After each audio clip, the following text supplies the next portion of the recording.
Bien, mi nombre es Jessica Málaga Centeno. El objetivo general de esta presentación es brindar una actualización clínica y operativa sobre el manejo del trastorno bipolar desde una perspectiva interdisciplinaria, destacando la integración de psiquiatría, psicología, enfermería, trabajo social, terapia ocupacional y otras disciplinas que también podría necesitar el paciente con trastorno bipolar, ¿no? Voy a hacer una introducción hacia el tema, que es ver un poco de historia, un poco de epidemiología, características clínicas y tratamiento para que podamos entender sobre qué estamos hablando y luego pasaré a ver los fundamentos del enfoque interdisciplinario, las intervenciones por disciplina, un caso y las conclusiones. Bueno, ya miren, en el 460 antes de Cristo aproximadamente se describía la manía y la melancolía. En este caso Hipócrates, ¿no? Ya hablaba de la relación o la alteración de los fluidos corporales en el cerebro, ¿no?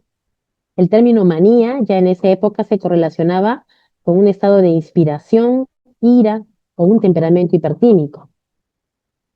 Un siglo antes de Cristo, Areteo de Capadocia vincula los estados de manía y melancolía como dos estados fenomenológicos distintos de la misma entidad, pero con un común, ¿no? Con un origen común. Pinel y Esquirol ya decían que la melancolía y la manía eran síndromes separados de un trastorno mental. Palret habló de locura circular, donde había episodios de manía y melancolía en forma secuencial y además hablaba de intervalos entre estos. Heilarger, nuevamente, locura de doble forma, y refiere que la enfermedad tiene que ver con manía, melancolía, pero no sobre los intervalos entre estos episodios. Kraepelin, que sí se considera que de alguna forma fue quien estudió muchísimo y nos permitió sentar las bases para entender el trastorno bipolar, habla claramente entre la diferencia entre la demencia precoz y la enfermedad maníaco-depresiva. Además, categorizó y estudió el curso natural de la depresión bipolar. Un psiquiatra, Carl Leonard, fue el que introdujo el término bipolar para quienes experimentaban manía y unipolar para quienes experimentaban depresión. Luego ya en el DSM-4 hablamos claramente del trastorno bipolar, lo seguimos haciendo hasta ahora en el DSM-5, DSM-5-T, etcétera. Y también se habla, sobre todo en el DSM-4, de un espectro bipolar, desde ahí hacia adelante, que refleja la idea de que los trastornos del ánimo tendrían raíces hereditarias y o biológicas y o de desarrollo temprano similares. Por eso hablamos de espectro, ¿no? Entendemos espectro como diferentes niveles de este trastorno, ¿no? Pero que se manifestarían fenotípicamente, ya sea como enfermedades unipolares o bipolares. El manual para diagnóstico y estadístico de Estados Unidos, en su versión revisada 5, refiere que el trastorno bipolar es un trastorno mental que se va a caracterizar por alteraciones del estado de ánimo que van a incluir episodios de manía, hipomanía, depresión mayor. Estos episodios representan un cambio claro con respecto al estado de ánimo habitual del individuo y van a afectar su funcionamiento diario. En general, para cualquier trastorno mental, para llamar trastorno mental, tenemos que decir que debe haber un mal funcionamiento, tiene que haber una mala función. ¿Mala función en qué? Pues en los diferentes roles de vida, ¿no? Rol social, rol familiar, rol laboral, rol trabajo, rol personal. Bien. En cuanto a algunos aspectos epidemiológicos, eh, observamos una prevalencia global de 1,5 o 2%, que puede verse hasta 4 puntos, a 4 o 5% cuando se incluye todo el espectro de los subumbrales, ¿no? Del trastorno bipolar. Y en el inicio promedio, más o menos es entre los 15 y 25 años, hay una alta carga de discapacidad, se ubica entre las 10 primeras causas de años vividos con esta, sobre todo en adultos jóvenes. Otro autor menciona octava causa de discapacidad médica, pero esto siempre aunado a problemas de salud como de tipo cardiovasculares. Vemos que hay una alta mortalidad, riesgo de suicidio 20 a 30 veces mayor que la población general. Entre el 30 y 50% de los adultos con trastorno bipolar han intentado suicidarse a lo largo de su vida y han terminado haciéndolo entre el 5 y el 20%. Entonces, estamos viendo que es un trastorno mental crónico y severo. Puede llegar a ser severo, porque también vamos a ver que hay diferentes fenotipos, como estaba mencionando. Eso lo vamos a ver un poquito más adelante. Bueno, esta no es una charla para ver los factores etiológicos a profundidad, pero no podía dejar de mencionar que la etiología del trastorno bipolar pues tiene que ver con este interjuego de genes ambiente, como también la mayoría de las enfermedades, ¿no? En general. En este interjuego de genes ambiente, pues se va a necesitar una vulnerabilidad genética, se va a necesitar experiencias ambientales que influyan en la expresión de los genes relacionados a expresar trastorno bipolar, va a haber una serie de factores neurobiológicos, todo va a haber, esta interacción va a permitir la expresión del trastorno bipolar. Entonces, es importante recordarlo porque sobre los factores genéticos en nuestra realidad nosotros todavía no podemos trabajar en un país como el nuestro en desarrollo, ¿no?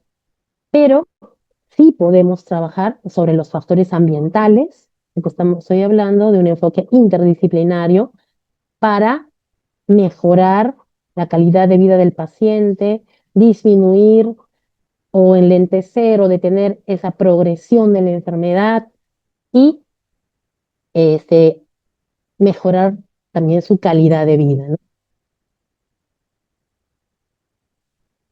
Bien, aquí hay un gráfico que resume las investigaciones recientes sobre los mecanismos neurobiológicos del trastorno bipolar. En realidad, hay múltiples vías bioquímicas. No están todas acá, pero todas ellas van a interactuar simultáneamente para causar daño celular. Así vemos, va a haber una disfunción mitocondrial en el trastorno bipolar, que se va a basar en cambios que van a afectar a la fosforilación oxidativa, por ende la producción de energía, va a haber un aumento de la formación de ROS, el daño al ADN mitocondrial, va a haber una permeabilidad de membrana, un desequilibrio a nivel de calcio y un deterioro en la dinámica mitocondrial y la mitofagia. Estas alteraciones pueden conducir a un aumento de la apoptosis, a la muerte celular, ¿no? Y la activación del inflamosoma NLP3. Sin embargo, esta relación es bidireccional, mejor dicho, hay que tener en cuenta, ya que donde la disfunción mitocondrial puede aumentar los factores inflamatorios, la inflamación también puede inducir la producción de ROS y la disfunción mitocondrial. Es un poco de todos contra todos, ¿no? Es una eh, relación bidireccional que se da en cadena eh, que ayuda a el daño celular. En cuanto a la inflamación también reportada en el trastorno bipolar es responsable de la activación de las enzimas indolamina 2,3-dioxigenasa y la quinurenina 3-monooxigenasa, la KMO, lo que va a llevar a una desviación del equilibrio metabólico de la quinurenina hacia una nuevamente mayor neurotoxicidad. Estamos hablando de toxicidad, de inflamación, de eh, problemas de desequilibrio.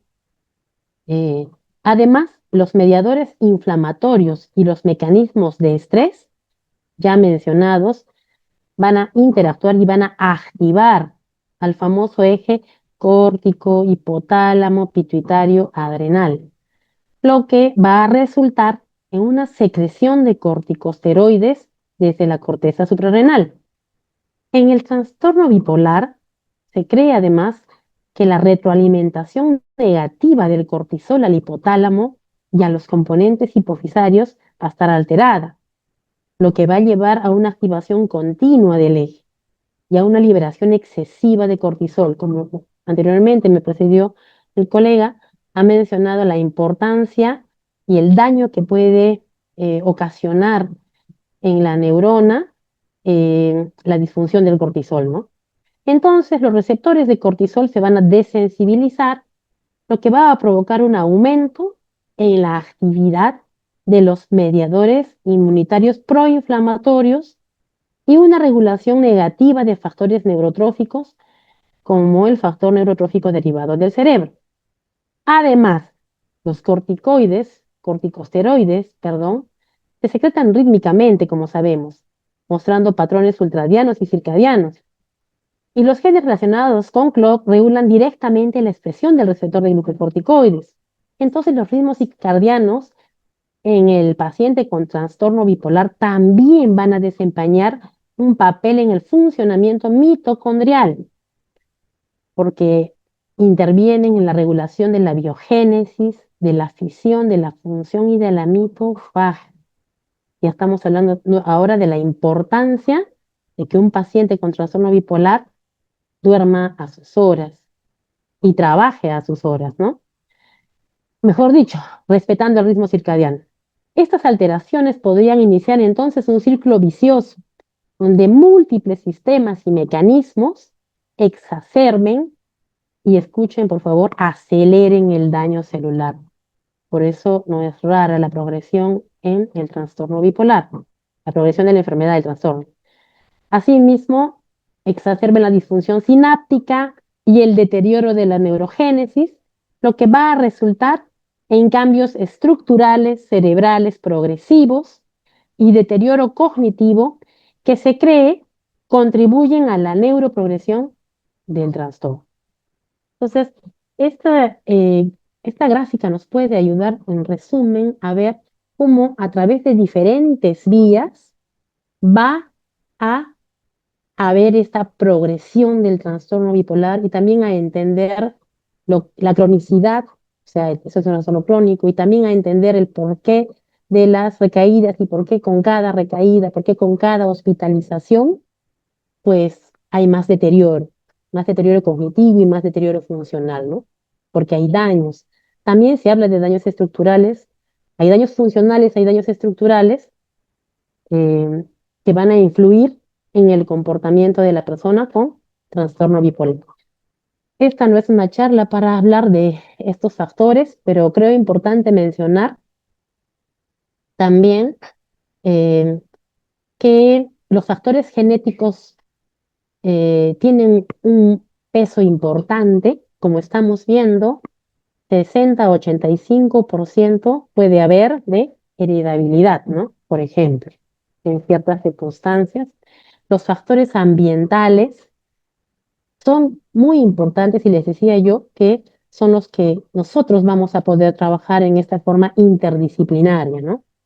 Hablamos de estrés, el colega que me precedió lo hizo brillantemente para resumir y entender que en realidad yo diría distrés, ¿no? Porque el estrés es una respuesta normal que da el cuerpo frente a un estímulo del ambiente, pero el distrés es una respuesta ya patológica que va a dar el cuerpo cuando no tiene, cuando ha sido rebasada su forma de enfrentar, o sea, sus mecanismos de afrontamiento han sido rebasados frente al estímulo que tiene enfrente, ¿no?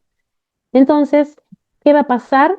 Hablamos de estrés, por ejemplo, puede ser una persona que tenga, un joven que tenga trastorno bipolar y que está en la universidad. Sabemos que estudiar en la universidad implica leer mucha información en poco tiempo, ser disciplinado, ser organizado para poder terminar este, los cursos o algunas lecciones para dar la evaluación de un curso. Entonces, esto va a influir en esta persona con trastorno bipolar. Las experiencias traumáticas también, como por ejemplo, las experiencias traumáticas, como por ejemplo, la negligencia, entiéndase, no hacer lo que hay que hacer en la niñez temprana, el maltrato físico, psicológico o sexual, que puede influir en que, aunado a una vulnerabilidad genética, en la adultez se pueda expresar más fácilmente este trastorno bipolar, ¿no? Eh, todo esto pues va a afectar, puede afectar el equilibrio químico del cerebro y desencadenar los síntomas de la enfermedad. El abuso de sustancias, vamos a ver más adelante que hay una alta comorbilidad eh, en el trastorno bipolar con otros trastornos mentales, entre ellos el abuso de sustancias, pero eso también sería un factor ambiental que va a ayudar a desencadenarlo. El consumo de alcohol o drogas puede interferir con los medicamentos, además, y causar más fluctuaciones de ánimo, los cambios en la rutina, los cambios de trabajo, los problemas del sueño, y hemos visto cómo los ritmos circadianos, eh, cuando no los seguimos en forma natural, pues pueden influir negativamente en la enfermedad. Algunos factores ambientales durante el desarrollo, como complicaciones durante el embarazo, también pueden aumentar el riesgo de expresar trastorno bipolar, entre otros. En realidad, entre otros, ¿no? ¿Por qué? Porque el trastorno bipolar es un trastorno de tipo multifactorial, ¿no? Es un trastorno de tipo multifactorial y que además, pues, es poligénico. No hay un gen, hay varios genes implicados en el desarrollo del trastorno, como también la mayoría de los trastornos mentales, ¿no? Eh, bueno, vamos a ver entonces algunas características, no, las características clínicas de este trastorno. Seguramente varios habrán visto esta película, ¿no? Que se llama Señor Jones, Mr. Jones, ¿no? Que la protagonizó Richard Gere em, con esta otra actriz, ¿no? Tina Olin. Esta película es importante porque en realidad describe muy bien, eh, en forma muy explícita, las fases de una persona con un trastorno bipolar tipo 1, ¿no? El actor lo hace, yo diría, en forma casi didáctica, ¿no? Una forma como si fuera de libro. Como vemos en la foto, la persona, su expresión nada más nos dice que tiene un ánimo anormalmente elevado, ¿no? No se mira bien su rostro, pero es un rostro más bien sonriente. Su postura es como si pudiera todo, solo sus brazos eh, hablan de una omnipotencia, de una sensación de omnipotencia, ¿no? De una sensación de omnipresencia, tanto que así que se coloca en la punta de la viga, ¿no? Creyéndose capaz de todo. Entonces va a haber un estado de ánimo alterado, anormalmente elevado, expansivo o irritable, un aumento anormal y persistente de la actividad o energía durante al menos una semana y que tiene que estar presente en la mayor parte del día durante casi todos los días o menos tiempo cuando la conducta es mucho más bizarra, mucho más fuera de la curva de Gauss. En fase de depresión, el ánimo más bien va a ser un ánimo triste patológico, ¿no? Por lo menos 2 semanas, porque estamos hablando de una depresión mayor, que es lo que se va a presentar como un polo del trastorno bipolar, por lo menos 2 semanas durante casi todos los días y durante casi todas las horas de esas 2 semanas, ¿no? Donde tiene que haber ya sea este ánimo triste patológico o anedonia, ¿no? O sea, incapacidad para sentir placer, ¿no? Además de por lo menos 5 de estos, que puede ser una pérdida de peso, insomnio e hipersomnia, porque estamos hablando de depresión bipolar, ¿no? La depresión bipolar, muchas veces, en la depresión unipolar, muchas veces Las características que la acompañan, las características clínicas que la acompañan son todas a la baja, mientras que en la depresión bipolar suelen ser a la alta. O sea, en vez de haber insomnio, va a haber hipersomnio, ¿no? En el día, pues también, ¿no? Va a haber agitación o enlentecimiento psicomotor, va a haber fatiga o pérdida de energía, sentimientos de inutilidad o culpa excesiva o inapropiada, disminución de la capacidad para pensar, concentrarse, decidir. Les puse el ejemplo del joven que tiene que dar un examen, su capacidad para planificarse va a ver eh, sumamente alterada y peor si empieza a presentar un episodio maníaco, ¿no? Pensamientos recurrentes de muerte, puede haber ideación suicida, intento de suicidio, etcétera. El trastorno bipolar, hemos ido diciendo que se va a caracterizar por cambios patológicos del estado de ánimo. Estamos viendo los topes, ¿no? La manía, estamos viendo la depresión, cómo van las curvas, pero también estamos viendo la eutimia, que sería un estado de ánimo normal, ¿no? También estamos ya ahí apareciendo los nombres de trastorno bipolar tipo 1.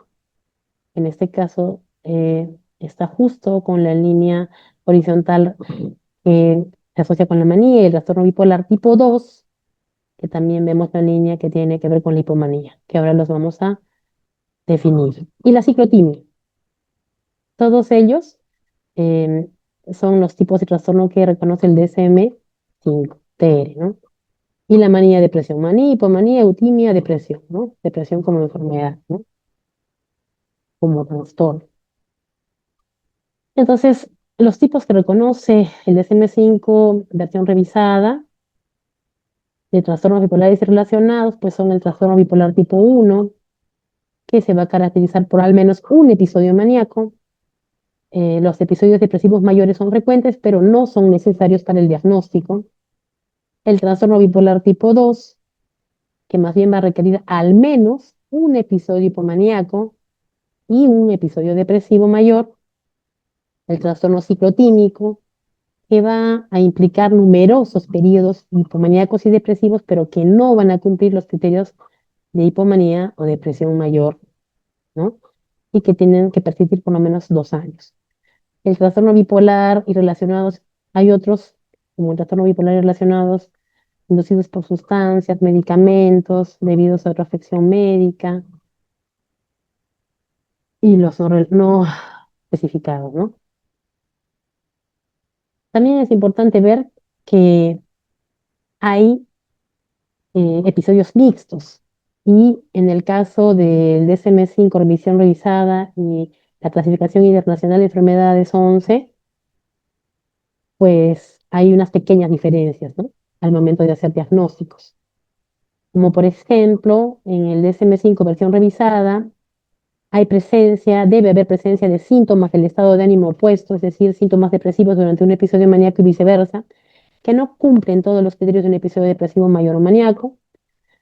Debe ocurrir en el contexto de un episodio depresivo mayor, maníaco o hipomaníaco, y se va a utilizar para describir episodios del estado de ánimo en los que se presenten síntomas de polaridad opuesta, pero no dominan el cuadro clínico, ¿no? Mientras que la CIE-11 reconoce como un episodio distinto al mixto en el que se cumplen simultáneamente los criterios de los episodios maníaco y depresivo. Se clasifica explícitamente, a diferencia del anterior, como un episodio independiente dentro del sistema de clasificación, y describe episodios en los que los síntomas de manía y depresión coexisten en un grado significativo, cumpliendo los criterios de diagnóstico para ambos.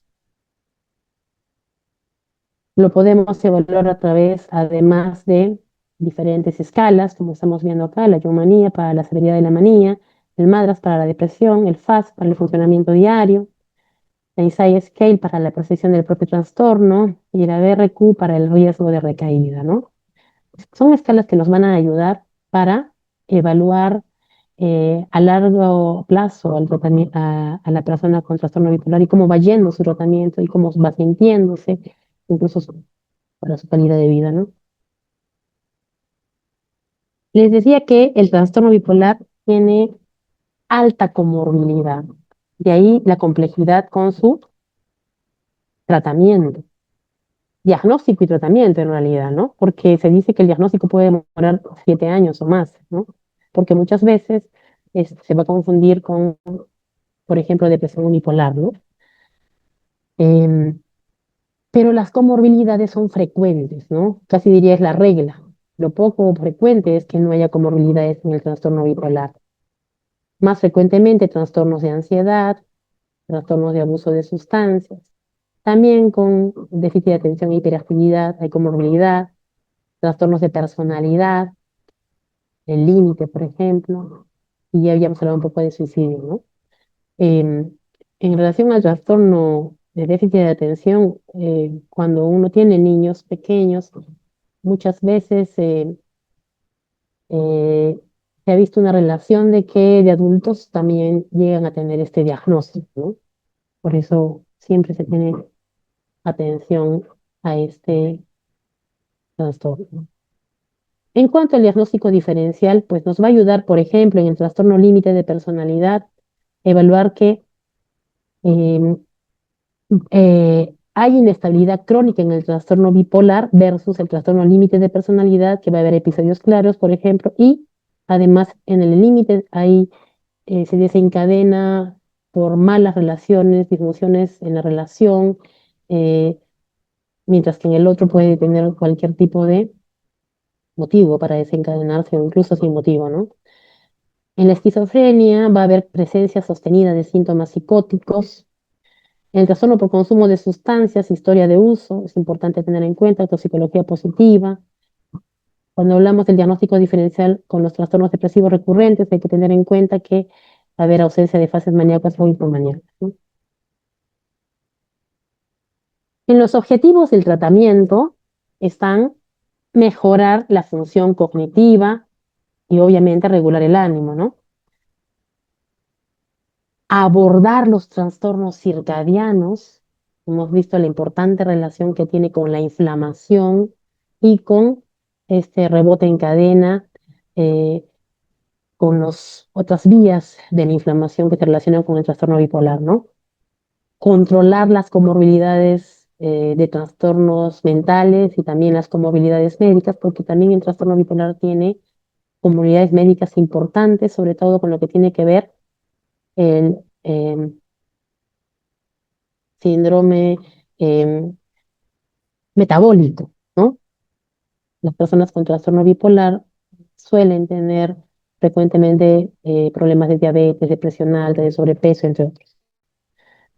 Mejorar la funcionalidad y la calidad de vida y reducir la tendencia suicida que hemos visto que también es importante en este grupo de personas.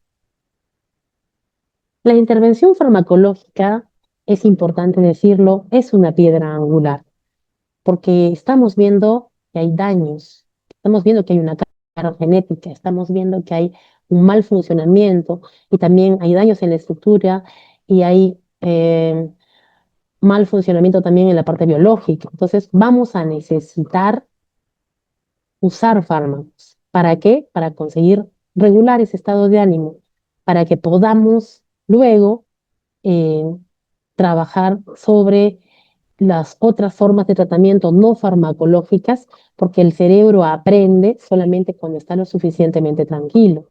No hay forma de que yo, si estudio inglés, aprenda inglés si estoy muy preocupada por algo, ¿no?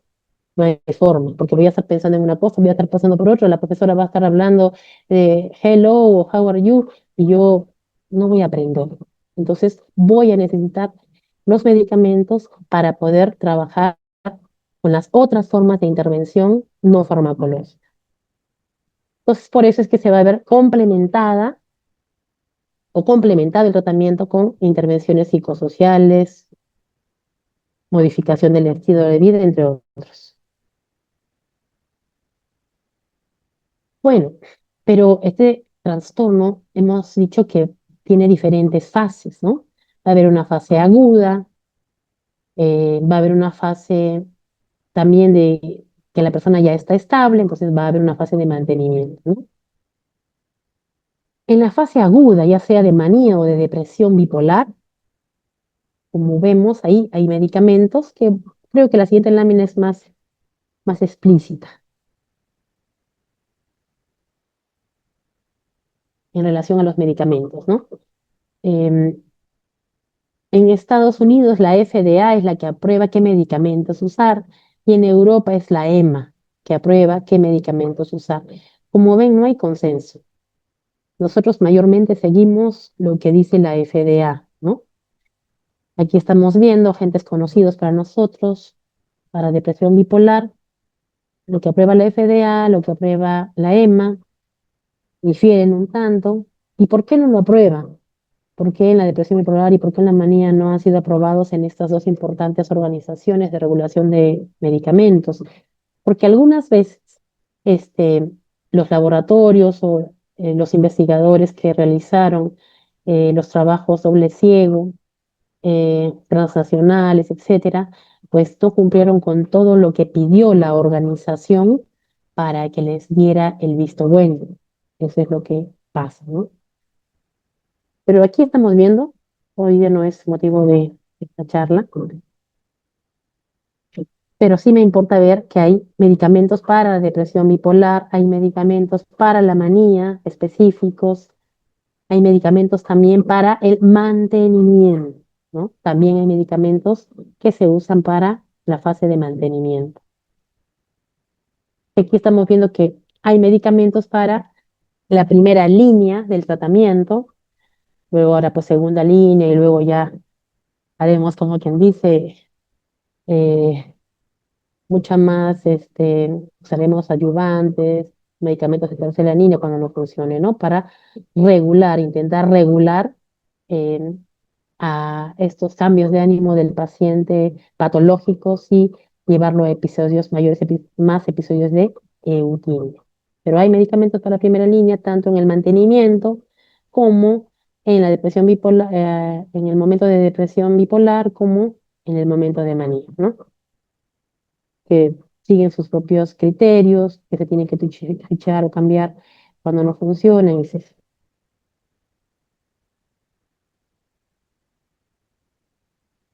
Sí, creo que conviene de esta lámina mencionar también algo importante que es este efecto antisuicidal del litio. El litio es el gol estándar, ¿no?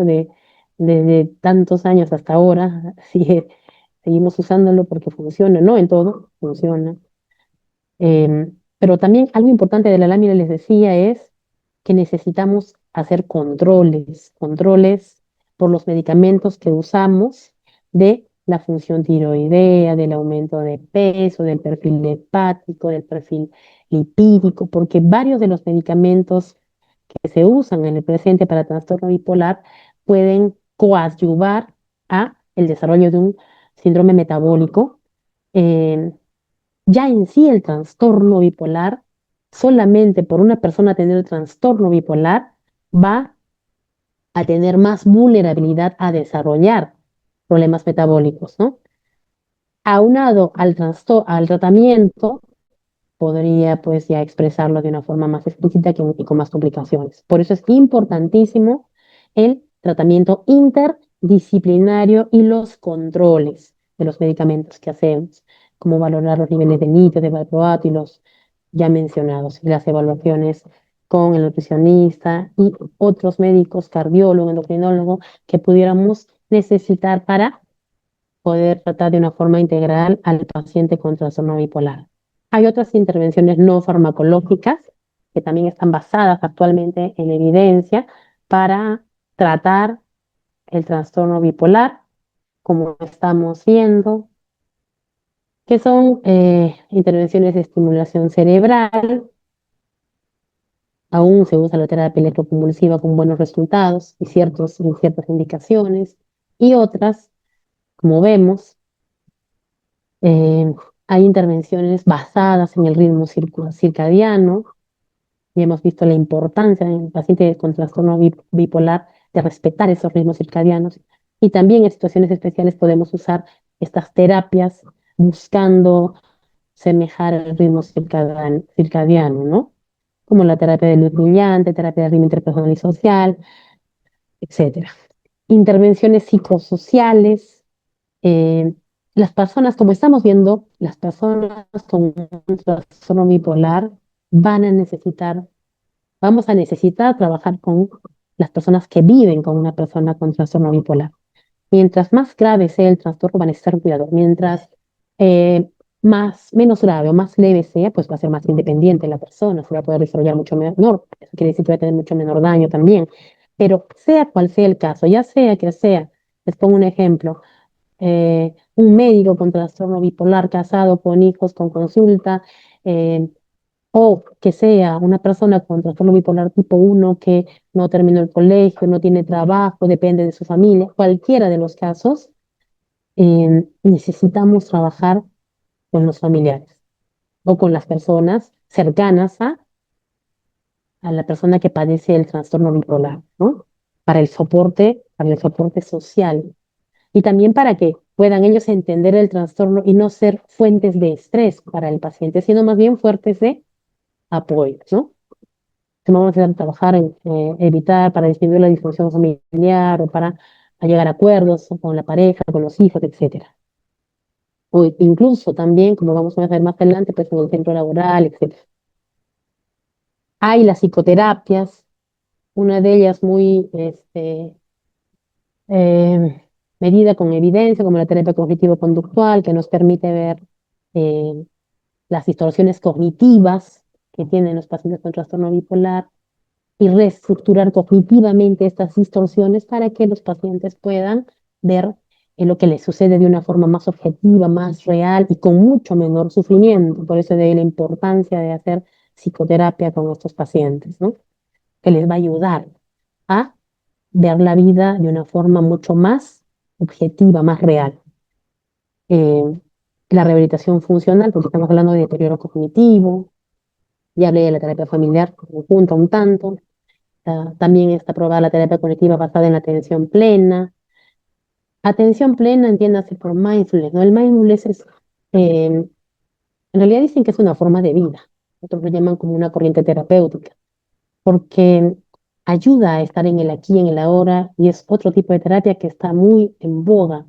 Si hablamos de una persona con una disregulación emocional, que cuando está con una depresión bipolar está viviendo el pasado, ¿no? La persona cuando está en depresión está rumiando sus pérdidas, ¿no?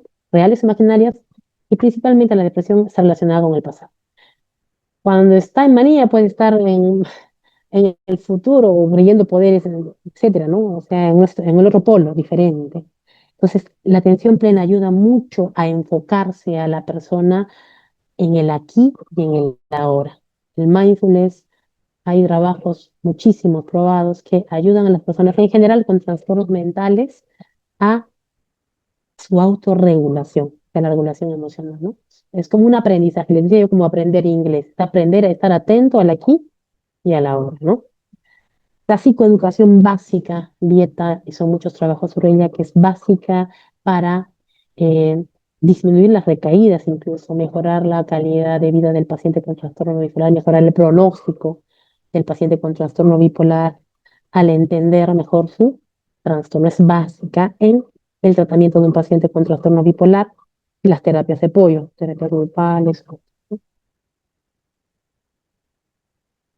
La remediación cognitiva es también un tipo de terapia que está en boga por el daño que mencioné en la parte cognitiva de la persona con trastorno bipolar. Eh, dice deterioro cognitivo en fases eutímicas, va a trabajar sobre la memoria, atención, funciones ejecutivas. Hay programas digitales y presenciales para esta y va a tener un impacto, un buen impacto, sobre todo en el funcionamiento psicosocial.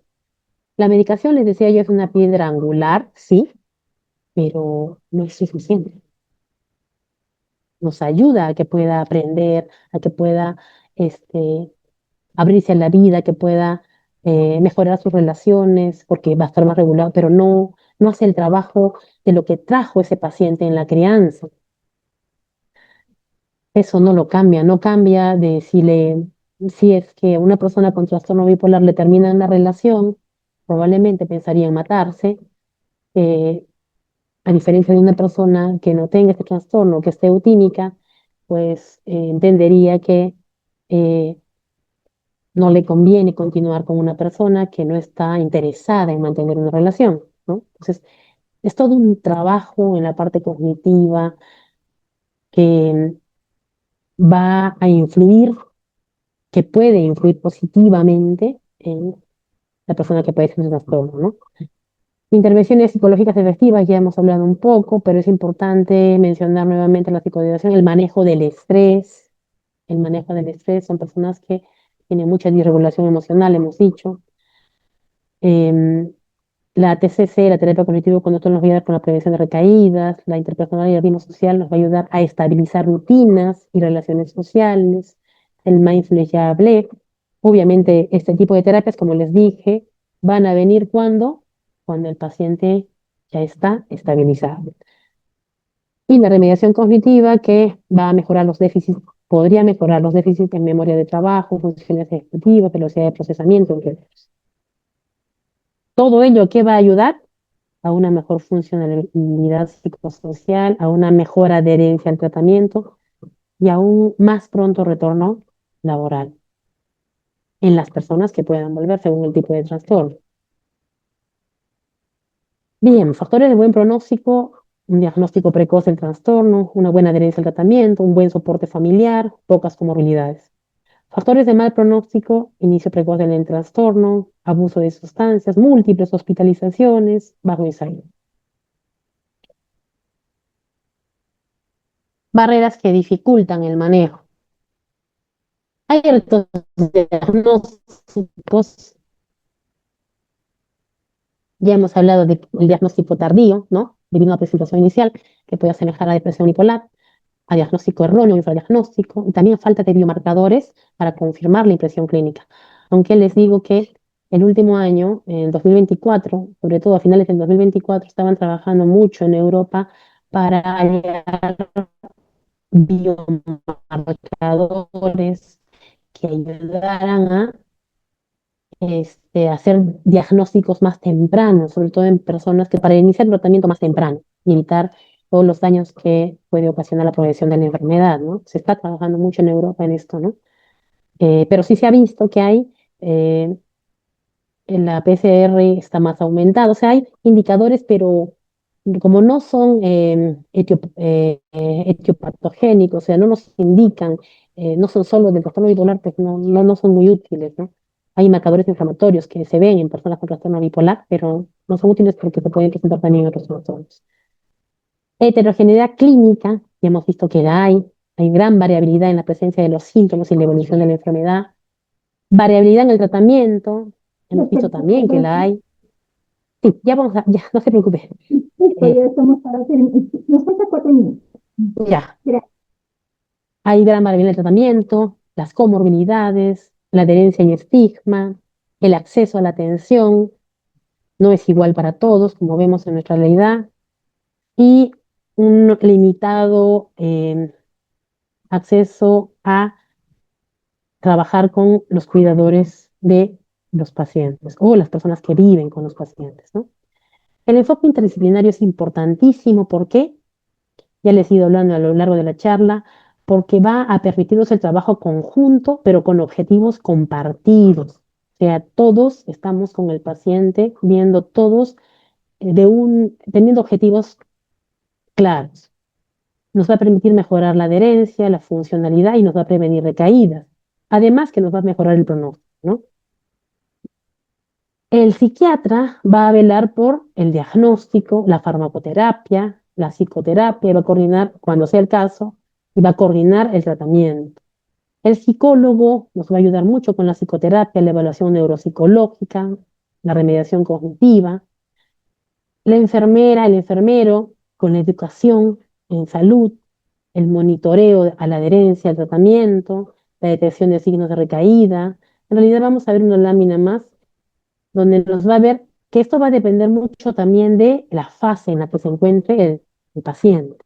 El trabajador social va a evaluar el contexto familiar y comunitario, va a intervenir en la búsqueda de redes de apoyo y también en el apoyo legal, porque muchas veces por eh, los estados límites que pueden tener estos pacientes van a tener problemas legales, ¿no? La terapia ocupacional nos va a ayudar con la estimulación de la funcionalidad, el terapista ocupacional, la reinserción laboral y social, el nutricionista con el manejo de una alimentación adecuada, porque ya estamos diciendo que son pacientes que ya vienen con una predisposición a desarrollar problemas metabólicos y aunados a los medicamentos, pues eso podría empeorar. Y otros especialistas según las comorbilidades. Aquí un ejemplo de la enfermera, del enfermero en las diferentes fases de el paciente con trastorno bipolar. En la fase maníaca, pues ayudará a la estabilización del estado de ánimo y la seguridad del paciente. En la fase depresiva, los esfuerzos se dirigirán a mejorar el estado de ánimo y prevenir el aislamiento social. Y en la eutímica, vamos a enfatizar la educación, la psicoeducación, la educación del trastorno en general, las estrategias de estabilidad, fomentar la adherencia, prevenir las recaídas. Bueno, acá hay un caso clínico que habla un poco de lo que nosotros hemos ido hablando a lo largo de esta exposición. Así es que lo voy a dejar, pero quiero sí ver dos láminas más, que son indicadores del impacto, del enfoque interdisciplinario. ¿Por qué trabajar en enfoque interdisciplinario? Porque nos va a dar una reducción importante de las recaídas. Nos va a mejorar la funcionabilidad laboral y social. Nos va a ayudar a una mayor adherencia al tratamiento. Hemos visto que es importante el uso del tratamiento en general y a una mayor satisfacción del paciente. Nos va a reducir recaídas, ya dijimos, perdón, va a haber un incremento, bueno, a repetir, va a haber un aumento al retorno laboral de hasta un 50% y una disminución de hospitalización. Conclusiones, conclusiones importantes.